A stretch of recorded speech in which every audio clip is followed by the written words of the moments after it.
ஒரு 2 வரி பாடலாமா? எல்லாம் சேர்ந்து பாடுங்க. மரித்து உயிர்த்தவரே என் இயேசையா, வெற்றி வேந்தனே என் இயேசையா. பாடுங்க. மரித்து உயிர்த்தவரே என் இயேசையா, வெற்றி வேந்தனே என் இயேசையா. எல்லாம் சத்தமா பாடுங்க, எல்லாம் சேர்ந்து பாடுங்க. மரித்து உயிர்த்தவரே என் இயேசையா, வெற்றி வேந்தனே என் இயேசையா.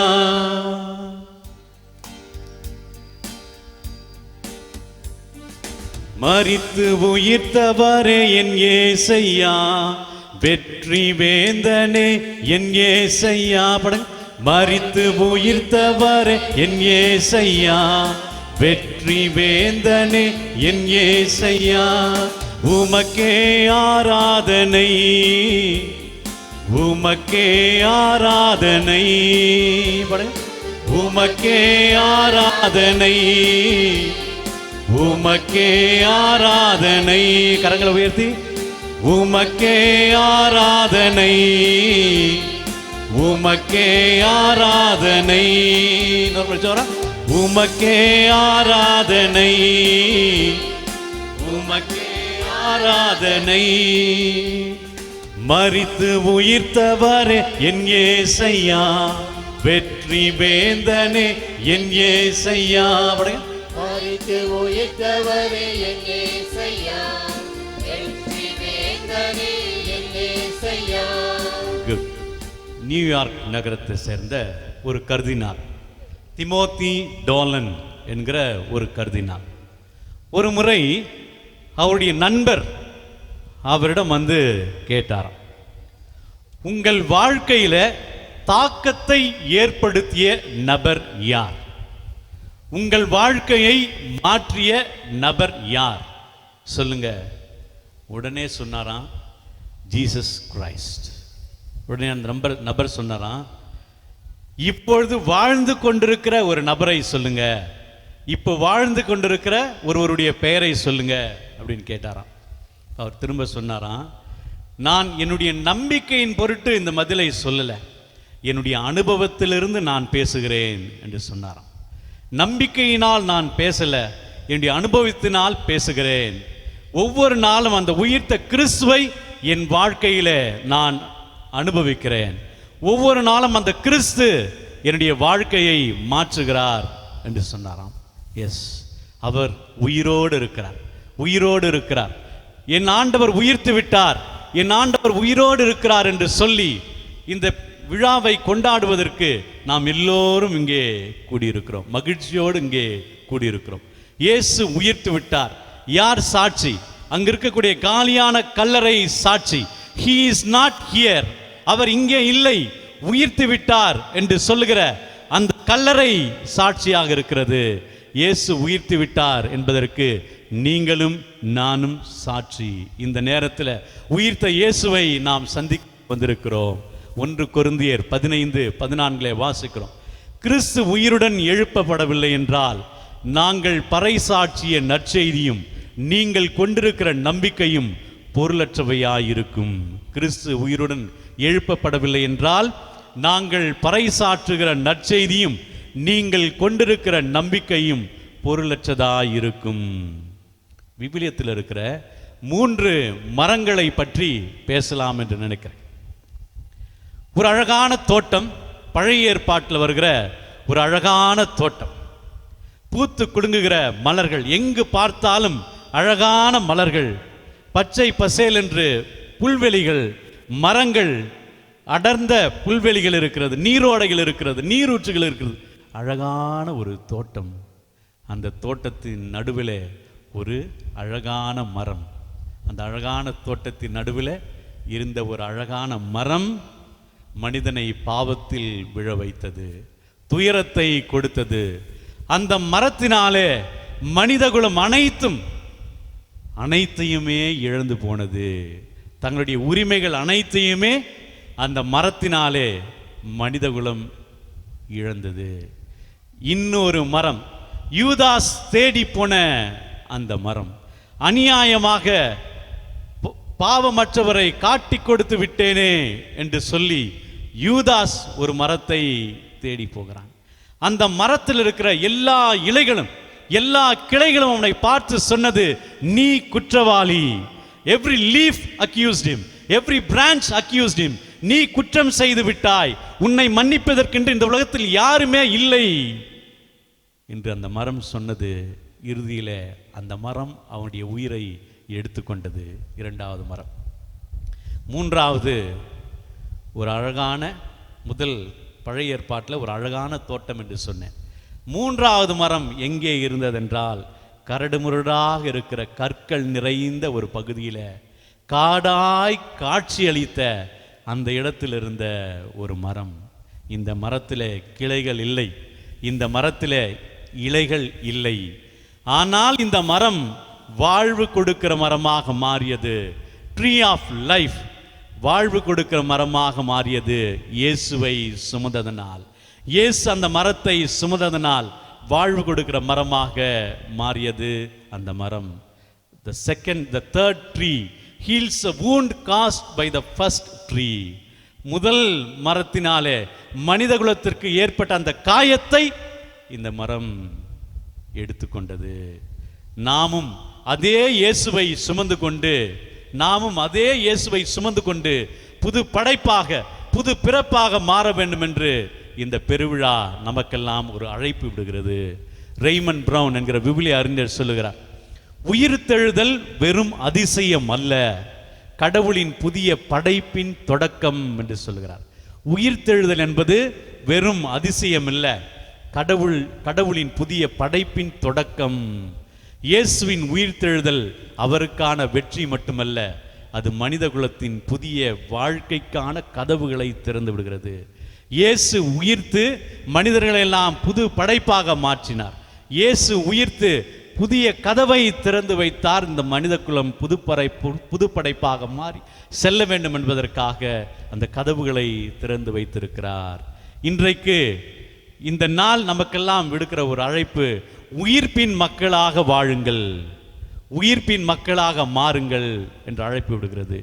உயிர்ப்பின் மக்களாக மாற முதல் வழி, உங்களை சிறை பிடித்திருக்கிற எல்லா தீமைகளையும் விட்டு விலகுங்கள். letting go of the past that binds you. கடந்த காலத்து எல்லாவற்றையும், உங்களுடைய கடந்த காலம், தீமை நிறைந்த கடந்த காலம் எல்லாவற்றையும் தூக்கி எறிந்து விட்டு வாருங்கள் என்று அழைப்பு விடுக்கிறது. அப்பொழுது நீங்கள் புதிய மனிதர்களாக மாற முடியும், புதிய ஆவிக்குரிய மனிதர்களாக நீங்கள் மாற முடியும். விவிலியத்தில் 2 எடுத்துக்காட்டு சொல்கிறேன். கடந்த காலத்தை தூக்கி எறிந்து விட்டு நபர்கள், தந்தையை சந்தித்த நபர்கள். கடந்த காலத்தை தூக்கி எறிந்து விட்டு வந்த நபர்கள் உயிர்த்த இயேசுவை சந்தித்த ஒரு நபர். முதலாவது, கடந்த காலத்தை தூக்கி எறிந்து விட்டதனால் உயிர்த்த இயேசுவை சந்தித்த மதலேன் மரியாள். யோவான் நற்செய்தி 20வது அதிகாரத்தில் நாம் வாசிக்கிறோம். வாரத்தின் முதல் நாள் விடியற் காலையிலே எழுந்து கல்லறைக்கு ஓடி போகிறார். கல்லறைக்கு ஓடி போனவள் அங்கே கல்லறையின் கதவு திறந்திருப்பதை பார்க்கிறார். இயேசுவின் உடல் அங்கே இல்லை, கண்ணீரோடு நிற்கிறார். சீடர்களையும் அழைத்து வருகிறார். அவர்களும் வந்து பார்த்துவிட்டு சென்று விடுகிறார்கள். ஆனால் இந்த பெண் மட்டும் அங்கேயே அழுது கொண்டு நிற்கிறார். அங்கே ஆண்டவர் வந்து சந்திக்கிறார். The Lord finds her. அவர் வந்து அந்த பெண்ணை சந்திக்கிறார். கடைசியிலே உயிர்த்த இயேசுவை இந்த பெண்மணி முதலாவதாக கண்டுகொள்கிறார். ஏன்? அவருடைய கடந்த காலத்தை பாருங்க. லூக்கா நற்செய்தி 7வது அதிகாரத்தில் பார்க்கிறோம். பரிசேயர் வீட்டிலே இயேசு உணவருந்த போகிறார். தன் நம்பிக்கை அனைத்தையும் துளைத்து விட்ட நிலையிலே, நம்பிக்கை அனைத்தும் தகர்த்திருந்த நிலையிலே அந்த பெண் கண்ணீரோடு அங்கு இயேசுவை தேடி வருகிறார். இயேசுடைய கால் மாட்டிலே நின்று அழுது கொண்டே இருக்கிறார். அவருடைய காலடிகளை கண்ணீரினால் நனைத்து, கூந்தலால் துடைத்து, முத்தமிட்டு தைலம் பூசுகிறார். தன்னுடைய பாவங்களை எல்லாம் அங்கே கண்ணீரால் கரைத்து விடுகிறார். தன்னுடைய கடந்த கால வாழ்க்கையெல்லாம் அங்கே இயேசுவின் பாதங்களிலே போட்டு விட்டதனால் அந்த பெண்மணி இயேசுவை சந்திக்கிறார். கடந்த காலத்தை எல்லாம் தூக்கி எறிந்து விட்ட காலத்தினாலே அந்த பெண்மணி இயேசுவை சந்திக்கிறார். இரண்டாவது ஊதாரி மைந்தனுடைய ஊமையிலே பார்ப்போம். கடந்த காலத்தை தூக்கி எறிந்து விட்டு வருகிறான். கடந்த காலத்தை தூக்கி எறிந்து விட்டு நான் தந்தையிடம் போவேன் என்று வருகிறான். இத்தாலி நாட்டில் ஒரு பள்ளிக்கூடத்தில் ஒரு ஆசிரியர் இந்த ஊதாரி மைந்தன் ஊமையை குறித்து அந்த பிள்ளைகளுக்கு சொல்லித்தராங்க. ஊதாரி மைந்தன் ஊமையை சொல்லி கொடுத்து விட்டு அந்த பிள்ளைகளை பார்த்து இந்த ஆசிரியர் சொல்லுகிறார், இந்த ஊதாரி மைந்தனுடைய ஊமையினுடைய முடிவை உங்களுக்கு ஏற்றார் போல, உங்கள் விருப்பத்திற்கு ஏற்றார் போல மாற்றி எழுதுங்கள் என்று ஒரு ஹோம்ஒர்க் கொடுக்குறாங்க. அங்கிருந்த அந்த பிள்ளைகளில் அனைவரும் முடிவை இப்படித்தான் எழுதினார்கள். ஊதாரி மைந்தன் திரும்பி வந்தபோது தந்தை அவனுக்கு தண்டனை கொடுத்தார். தந்தை தண்டனை கொடுத்தார். பணியாளராக அவனை மாற்றினார். ஏனென்றால் நீ தீமை செய்திருக்கிறாய், பாவம் செய்திருக்கிறாய், தண்டனையை அனுபவிக்க வேண்டும் என்று சொல்லி தண்டனை கொடுத்தார் என்று அந்த பிள்ளைகள் எல்லாம் எழுதினாங்களாம். இதுதான் இந்த உலகத்தில் நடக்குது. ஒரு பிள்ளை ஏதாவது தப்பு செஞ்சுட்டு வந்தால் முதல்ல அப்பா அம்மா என்ன செய்கிறாங்க, ஓங்கி ஒரு அறை கொடுத்து அமைதியாக உட்கார், அமைதியாக உட்கார். ஏற்கனவே அந்த பையன் இன்னொருத்தர்கிட்ட சண்டை போட்டுட்டு வந்திருப்பான், அவங்ககிட்ட வாங்கிட்டு தான் வந்திருப்பான். ஆனால் இங்கேயும் வந்து அப்பா அம்மாகிட்ட வந்து இங்கேயும் ஒரு அறை வாங்கிட்டு அமைதியாக உட்கார். இதுதான் இன்றைக்குரிய பெற்றோர்கள் செய்வது.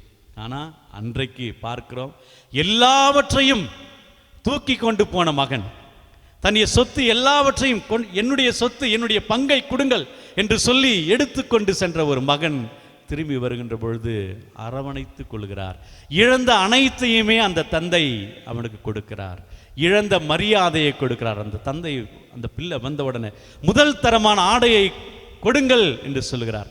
முதல் தரமான ஆடை என்பது மரியாதையை குறிக்கிறது.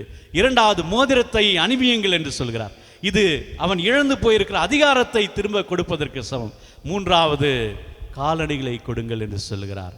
அவன் அடிமை அல்ல, இந்த குடும்பத்தில் இனிமேல் முழு உரிமை அவனுக்கு இருக்கிறது என்று சொல்லி இழந்து போன அனைத்தையுமே அந்த தந்தை கொடுத்து புது படைப்பாக அவனை மாற்றுகிறார். இதை போலதான் கடந்த காலத்தை தூக்கி எறிந்து விட்டு நாம் வந்தோமேயானால் இழந்து போன அனைத்தையும் கடவுள் நமக்கு கொடுப்பார். புது படைப்பாக, புது பிறப்பாக அந்த கடவுள் நம்மை எல்லாம் மாற்றுவார். முதல். இரண்டாவது, காய்க்காத அத்திமரங்களாக இல்லாமல் நற்கனி தருகிற மரங்களாக மாற வேண்டும். இயேசுக்கே புகழ். சொல்லுங்க, இயேசுக்கே புகழ். இயேசு உயிர்த்தார், அல்லேலூயா. இயேசு உயிர்த்தார், அல்லேலூயா. இரண்டாவது செய்தி, காய்க்காத அத்திமரங்களாக அல்லாமல் நற்கனி தருகிற மரங்களாக மாற வேண்டும். காய்க்காத அத்திமரம் எதற்கு இணையானதென்றால் பெயருக்காக விசுவாசம் கொண்டிருக்கிற கிறிஸ்தவர்களுக்கு சமம். பெயருக்காக யாரெல்லாம் கிறிஸ்தவர்களாக இருக்கிறார்களோ அவர்களெல்லாம் கனி கொடாத மரங்கள். பெயருக்காக, கடமைக்காக யாரெல்லாம் கிறிஸ்தவர்களாக இருக்கிறார்களோ அவர்களெல்லாம் காய்க்காத அத்திமரம், கனி கொடுக்காத மரங்கள். நம்முடைய முன்னாள் போப்பாண்டவர் பிரான்சிஸ் இவர்களுக்கெல்லாம் ஒரு பெயரை கொடுக்கிறார். என்ன அப்படின்னா, காஸ்மெட்டிக் கிறிஸ்டியன்ஸ் சொல்கிறார். ஒப்பனைக்கார கிறிஸ்தவர்கள், நல்லா மேக்கப் போட்டுக்கொண்டு வருகிற கிறிஸ்தவர்கள்லாம் இந்த கனிகொடாத மரங்கள். இங்கே பாருங்க, இப்பெல்லாம் இந்த குழந்தைங்களுக்கு மேக்கப்ங்கிறது அவ்வளோ பிடிக்குது. ஒரு நாள் பூசை வச்சிட்டு இருக்கிறேன், முன்னாடி ஒரு குழந்தை அழுவுது. நல்லா கேளுங்க, முன்னாடி ஒரு குழந்தை அழுவுது. அவங்க அம்மா பயமுறுத்துறாங்க, ஃபாதரை பார், ஃபாதர் நிற்கிறார், ஃபாதர் நிற்கிறார், பயமுறுத்துறாங்க. ஆனால் அழுகையை நிறுத்தலை. நான் இறங்கி போனேன், நேராக போய் அந்த குழந்தையோட காதில் ஒரு விஷயம் சொன்னேன். கப்புன்னு அழுகையை நிறுத்திடுச்சு அந்த குழந்தை. என்ன தெரியுமா சொன்னேன்? என்ன சொன்ன தெரியுமா? அழுதினா மேக்கப் கலைஞ்சிரும்னு சொன்னேன். அப்படியே வாயை முடிக்குச்சு அந்த குழந்தை, அப்படியே வாயை முடிக்குச்சு. பாருங்க, மேக்கப் அவ்வளோ பிடிச்சிருக்குது இன்றைக்கி எல்லாருக்கும். இன்னொரு விஷயம் சொல்கிறேன்.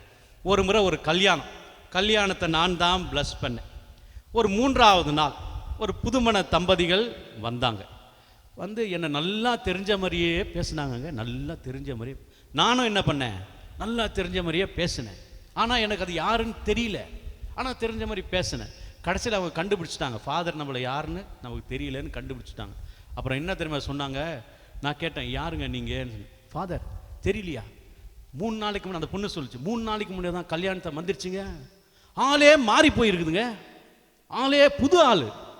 மேக்கப் போட்டு கல்யாணத்தன்னைக்கு மாற்றி வச்சிருக்காங்க ஆளை. இங்கே இருக்கிற பசங்களுக்கெல்லாம் சொல்கிறேன், பொம்பளை பிள்ளைங்களெல்லாம் 1 மாதத்திற்கு முன்பு ஒரு ஃபோட்டோ எடுத்து வச்சுக்கோங்க, திருமணத்தின் அன்று இன்னொரு ஃபோட்டோ எடுத்து வச்சு, அப்புறம் 1 வாரம் கழித்து இன்னொரு ஃபோட்டோ. இன்னைக்கு ஒரு சிலர் பார்த்தேன், இந்த உயிர்த்தாண்டவர் வந்த உடனே வேக வேகமாக வந்து ஃபோட்டோ எடுத்தாங்க. எதுக்கு? அடுத்த ஈஸ்டருக்கு தான் வருவாங்க, இந்த ஃபோட்டோ வச்சு பார்த்துப்பாங்க. இயேசு உயிர்த்து விட்டார், இயேசு உயிர்த்து விட்டார் பார்த்துக்கிறதுக்காக எடுத்து வச்சுக்கிட்டாங்க. அப்போ ஆளே மாறி போகுது, ஆறே மாறி போகுது. இரட்டை வேடம் நிறைந்த மனிதர்களாக நிறைய நேரத்தில் நாம் இருக்கிறோம். கனி தருகிற மரம்னா ஒரு கிறிஸ்தவன் எப்படி வாழணுமோ அதை வாழணும். இன்னும் ஒரு சில, நான் ஒரு முறை பார்த்து மிரண்டே போயிட்டேங்க. ஒரு முறை தவக்காலத்தில் ஒரு கன்ஃபெஷனுக்கு போயிருந்தேன், மிரண்டே போயிட்டேன். ஒரு அம்மா வந்து முட்டி போட்டாங்க, முட்டி போட்ட உடனே கையை குமிச்சாங்க. முடிச்ச உடனே இயேசு ராஜா வாழ்க, இயேசு ராஜா வாழ்க, ராஜாவே ராஜாதி ராஜனே வாழ்க, ராஜாதி ராஜனே மகிமை உண்டாகுக. நான் இந்த அம்மா பார்த்தேன், உங்களுக்கு என்னம்மா வேணும்? கன்ஃபெஷன் சொல்லுங்க. ராஜாதி ராஜாவே வாழ்க, ராஜா அதே தான் சொல்றாங்க. பிதாசன் போட்டுட்டு எந்திரிச்சு போய்கிட்டே இருந்துட்டாங்க. இதை விட இன்னொரு விஷயம் பார்த்தேன், ஒரு பாட்டியம்மா வந்தாங்க, பிதாசுதன் பரிசுத்த ஆவியின் பெயராலே ஆமேன். பரலோகத்தில் இருக்கிற எங்கள் பிதாவே அப்படி நாம் அர்ச்சிக்கப்படுவதாக, நம்முடைய ராஜ்யம் வருக, நம்முடைய சித்தம் பரலோகத்தில் செய்யப்படுவது போல முடிச்சாங்க. அருள் இந்த மாதிரியே வாழ்க, ஆண்டவர் உடனே பெண்களுக்குள் ஆசிர்வதி 3 முறை சொன்னாங்க. பிதாவுக்கு சுத்தனுக்கு பரிசுத்த ஆவிக்கு மகிமை உண்டாவதாக முடிச்ச உடனே எந்திரிச்சு போயிட்டாங்க. ஒரு கன்ஃபெஷன் எப்படி செய்கிறதுன்னு நிறைய பேருக்கு இன்றைக்கு தெரியல.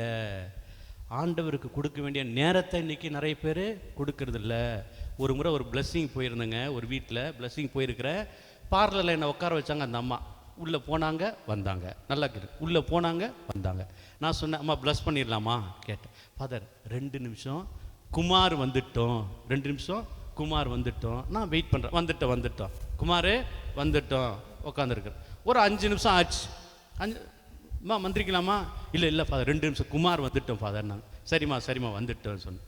அப்புறம் இன்னொரு 10 நிமிஷம் குமார் வரல. கடைசியில் என்ன, உள்ள இந்த அம்மா போய் சீரியல் பார்க்குது. குமார் எங்க? சீரியலில் வரணும். அந்த குமார் சீரியலில் வர குமாருக்கு என்ன இந்த அம்மா இங்கேயே வாசல்லையே உட்கார வச்சுட்டாங்க பாருங்க.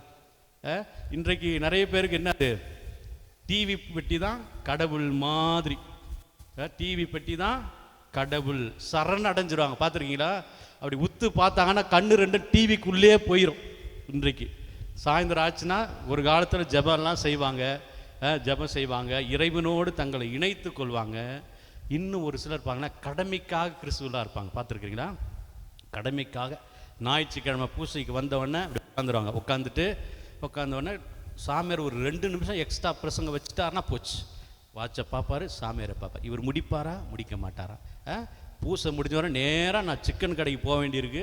எனக்கு தானே தெரியும் எவ்வளோ நேரம் வெயிட் பண்ண வேண்டியிருக்கு தெரியுமா? ஞாயிற்றுக்கிழமை சிக்கன் கடையில் அங்கே போய் வெயிட் பண்ணணும், அப்புறம் கொண்டு போய் வீட்டில் கொடுக்கணும், சமைக்கணும், சாப்பிட்ணும், இவ்வளோ வேலை இருக்குது. இவர் பிரசங்கத்தை சீக்கிரம் முடிக்க மாட்டுறாரு. கடமைக்காக அவர், அதாவது கனி தருகிற கிறிஸ்தவர்களாக இருக்கணும்னா இறைவனோடு நம்மை இணைத்து கொள்ள வேண்டும். கலாத்தியருக்கு எழுதிய புத்தகம் 5வது அதிகாரம் 22 23 வரைக்கும் போய் வாசித்து பாருங்க.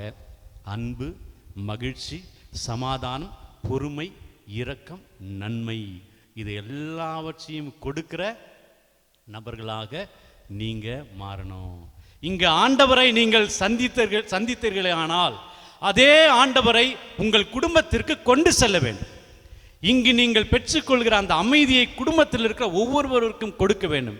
இன்றைக்கு குடும்பங்கள் எல்லாம் எப்படி மாறி போய்விட்டது என்றால், ஃபேமிலி ரூம்ஸ் எல்லாமே கோர்ட் ரூமா மாறி போச்சு. வாதிடுகிற அறையா மாறி போச்சு. ஒருத்தர் ப்ரூவ் பண்ணணும் நான் செய்யறது சரி, இன்னொருத்தர் ப்ரூவ் பண்ணணும் நான் சொல்றதுதான் சரி. இன்றைக்கு குடும்ப அறைகள்லாம் இப்படி மாறி போயிருக்கிறது.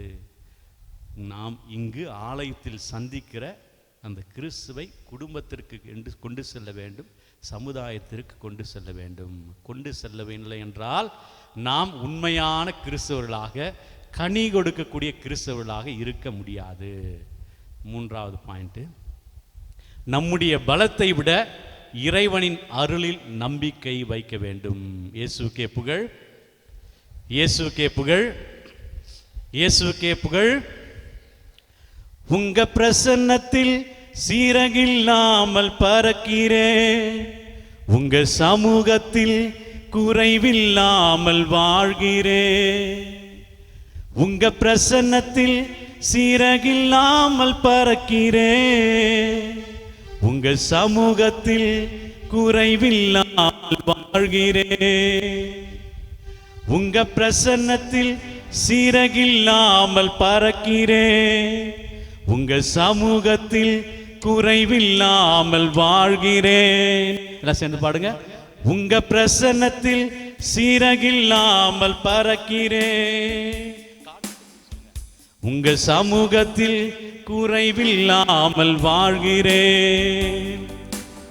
என் தஞ்சமானீரே, என் கோட்டையானீரே, என் துருகமானீரே, என் நண்பனானீரே. எல்லாம் கரங்களை உயர்த்தி சொல்லுங்க. என் தஞ்சமானீரே, என் கோட்டையானீரே, என் துருகமானீரே, என் நண்பனானீரே, என் ஆண்டவரே, என் உயிர்த்த இயேசுவே, உம்மை போற்றுகிறேன். எல்லாம் கரங்களை உயர்த்தி இந்த பாடலை நான் பாடும்போது பாடுங்க. என் தஞ்சமானீரே, பாடுங்க. என் தஞ்சமானீரே, என் கோட்டையானீரே, கோட்டையானீரே, என் துருகமானீரே, என் நண்பனானீரே. சொல்லுங்க. என் தஞ்சமானீரே, என் கோட்டையானீரே, என் துருகமானீரே, என் நண்பனானீரே. உங்க பிரசன்னத்தில் சீரகில்லாமல் பறக்கிறேன். உங்க சமூகத்தில் குறைவில்லாமல் வாழ்கிறேன். சேர்ந்து பாடுங்க. உங்க பிரசன்னத்தில் சீரகில்லாம். பாருங்க, விவிலியத்தில் நான் நிறைய பார்த்துருக்கேன். இயேசு புதுமை செய்தார் செய்தார் நிறைய வாசித்திருக்கேன் விவிலியத்தில். நீங்களும் வாசித்திருக்கீங்களா? இயேசு புதுமை செய்தார் வாசித்திருக்கிறீங்களா? வாசித்திருக்கீங்களா இல்லையா? ஆனால் இங்கே நான் புதுமையை பார்க்குறேன். என்ன? வாய் அசைது வாய்ஸ் வரல. வாய் அசைது வாய்ஸை காணோம். மிகப்பெரிய பிரைஸ் சொல்ல இயேசுக்கே புகழ். சேர்ந்து பாடுங்க. உங்க பிரசன்னத்தில் சீரகில்லாமல் பறக்கிறேன். உங்க சமூகத்தில் குறைவில்லாமல் வாழ்கிறேன். பாடுங்க. உங்க பிரசன்னத்தில் சீரகில்லாமல் பறக்கிறேன். உங்க சமூகத்தில் குறைவில்லாமல் வாழ்கிறேன். உங்க பிரசன்னத்தில் சீரகில்லாமல் பறக்கிறேன். உங்க சமூகத்தில் குறைவில்லாமல் வாழ்கிறேன். என் தஞ்சமானீரே, என் கோட்டையானீரே, என் துருகமானீரே, என் நண்பனானீரே. பாடுங்க. என் தஞ்சமானீரே, என் கோட்டையானீரே, என் துருகமானீரே, என் நண்பனானீரே. கரங்களை உயர்த்தி உங்க பிரசன்னத்தில், உங்க பிரசன்னத்தில் சீரகில்லாமல் பறக்கிறேன். உங்க சமூகத்தில் குறைவில்லாமல் வாழ்கிறேன். அதாவது நம்முடைய பலத்தை விட இறைவனின் அருளில் நாம் நம்பிக்கை வைக்க வேண்டும். நம்முடைய பலத்தை விட இறைவனுடைய அந்த அருளில் நம்பிக்கை வைக்க வேண்டும். நம்முடைய வாழ்க்கையில இருளான தருணங்கள் இருந்திருக்கும். The day without hope. இருளான தருணங்கள் நம்முடைய வாழ்க்கையில இருந்திருக்கும். விவிலியத்திலே வாசிக்கிறோம். மலைகளை நோக்கி என் கண்களை உயர்த்தினேன், எனக்கு உதவி எங்கிருந்து வரும்?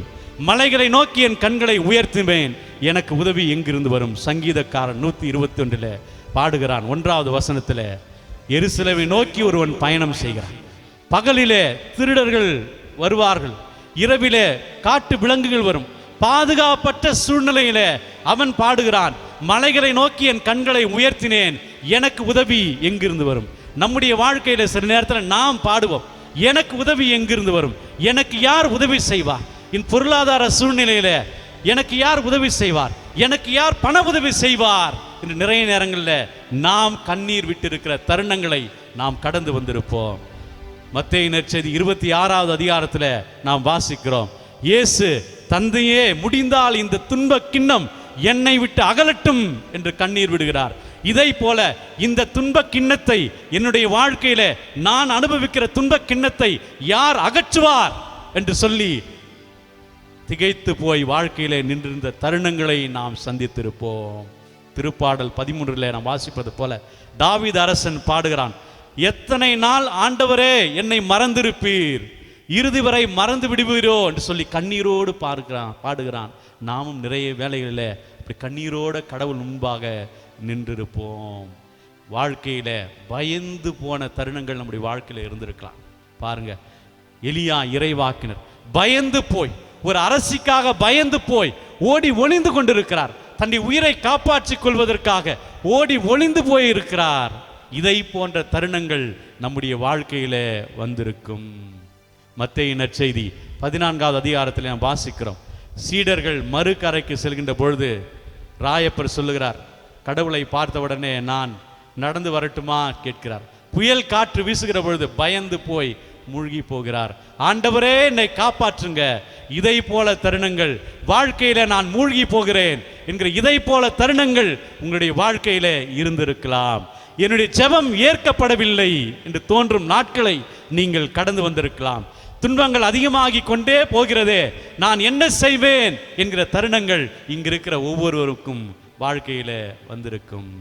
நான் சொல்லுகிறேன், அப்படிப்பட்ட நாட்கள் எல்லாம் எந்த மாதிரியான நாட்கள் நான் சொல்லுகிறேன்? The day between the promise and the fulfillment. அப்படிப்பட்ட துன்பங்களை அனுபவிக்கிற நாட்கள் the day between promise and fulfillment. வாக்கு தத்தத்திற்கும் நிறைவேறுவதற்கும் இடைப்பட்ட நாள், பெரிய வெள்ளிக்கும் ஈஸ்டர் சண்டேவுக்கும் இடைப்பட்ட நாள், இப்படி மௌனமான நாள். ஆண்டவர் சொன்னார், ஒரு வாக்கு தத்தம் கொடுத்தார், என் மகன் உயிரை கொடுப்பான், கொடுத்து மீட்பான், 3ஆம் நாள் உயிர்ப்பார் என்று விவிலியத்திலே வாசிக்கிறோம். மகன் இறந்து விட்டான், உயிர்ப்பு வருமா வராதா? நாம் நினைக்கிற நாள், ஆண்டவர் என்னை பாதுகாப்பாரா, அப்படியே விட்டு விடுவாரா என்கிற நாள். the day between promise and fulfillment. ஆபிரகாமை பார்த்து கடவுள் சொன்னார், I will make you a great nation, I will make you a great nation என்று சொன்னார். ஆனால் நடக்கவில்லை. ஆபிரகாம் யோசித்திருப்பார், கடவுள் ஒரு வாக்கு கொடுத்தார், ஆனால் நடக்கலையே. ஆனால் கடவுள் விரும்புகிற நாளிலே அது நடந்தது. நான் சொல்லுகிறேன், ஈஸ்டர் என்பது எப்படி நிச்சயமோ, ஆண்டவர் உங்களை தாங்குவார் என்பதும் நிச்சயம். உங்கள் துன்பங்களிலே, கவலைகளிலே, கண்ணீரிலே ஆண்டவர் உங்களை தாங்குவார் என்பது நிச்சயம். நம்பிக்கையோடு இருங்க. பெரிய வெள்ளி வரும், அதை தாண்டி ஈஸ்டர் என்பது வரும். உயிர் தெழுவார், அந்த உயிர் தெழுந்த இயேசு உங்களை தாங்குவார் என்பது உண்மை. யாவே ஈரே விவிலியத்திலே பார்க்கிறோம், ஜெகோவா ஜேரா, நீங்கள் தளர்ந்து போய் எனக்கு யார் உதவி செய்வார் என்று ஏங்கி நிற்கிற நாட்களிலே ஜெகோவா ஜேரா தன்னுடைய கரங்களை நீட்டி உங்களுக்கு என்ன தேவையோ கொடுப்பார். The Lord will provide. நம்பிக்கையோடு காத்திருங்க, நம்பிக்கையோடு காத்திருங்க. ஒன்று மட்டும் ஞாபகத்தில் வைத்துக் கொள்ளுங்கள், Jesus is in your boat. உங்கள் படகிலே இருக்கிறார், உங்கள் படகிலே இயேசு கிறிஸ்து உங்களோடு இருக்கிறார். மார்க் நற்செய்தி 4வது அதிகாரத்திலே வாசிக்கிறோம். இயேசு சீடர்களோடு படகில் செல்கிறார். பெரும் புயல் காற்று வீசுகிறது, படகு தண்ணீரால் நிரம்புகிறது. போதகரே சாக போகிறோம் நாங்கள், போதகரே நாங்கள் சாக போகிறோம் என்று கண்ணீர் வடிக்கிறார்கள். இயேசு கேட்கிறார், நான் உங்க கூட தானே இருக்கேன், ஐ மீன் யோர் போட், உங்க கூட தானே இருக்கேன், நம்புங்கள், கண்ணீர் வடிக்காதீர்கள் சொல்கிறார். கடவுள் நம்மோடு இருக்கிறார், நமக்கு முன்னால் பாதையாக இருக்கிறார், நமக்கு பின்னால் துணையாக இருக்கிறார், பக்கபலமாக இருக்கிறார். இதை உணர்ந்து கொள்ளுங்கள். ஒவ்வொரு நாளும் சொல்லுங்க, ஐ எம் நாட் அலோன் சொல்லுங்க, ஐ எம் நாட் அலோன், நான் தனி ஆள் இல்லைன்னு சொல்லுங்க. the Lord is with me சொல்லுங்க, he will take care of me சொல்லுங்க. கடவுள் பார்த்து கொள்வார். இங்க இருக்கிற எல்லாரும் முதல் நாள் சைக்கிள் ஓட்ட கற்றுக்கொண்ட நாளை நினைத்து பாருங்க. நீங்க தனியா இருந்திருக்க மாட்டீங்க, நம்பிக்கையான ஒரு நபர் உங்களுக்கு பின்னால் நின்றிருப்பார். நீங்க கீழே விழாமல் பிடித்துக் கொள்வார் என்ற நம்பிக்கையை உங்களுக்கு பின்னால் இருக்கிற அந்த நபர் கொடுத்திருப்பார். சில நேரத்தில் கீழே விழுந்திருப்பீங்க, இருந்தாலும் அந்த நபர் உங்களை பிடித்திருக்கிறார் என்பதே உங்களுக்கு நம்பிக்கையை கொடுத்திருக்கும். ஒரு நாள் வந்திருக்கும், அந்த உதவியாளர் அங்கேயே நின்றிருப்பார், நீங்கள் முன்னோக்கி சென்றிருப்பீர்கள். பயத்தின் மீது வெற்றி உங்களுக்கு கிடைத்திருக்கும், தோல்வியின் மீது வெற்றி உங்களுக்கு கிடைத்திருக்கும். ஏன்? கூட இருந்த அந்த நபரால். இயேசு உங்கள் கூட இருக்கிறார்.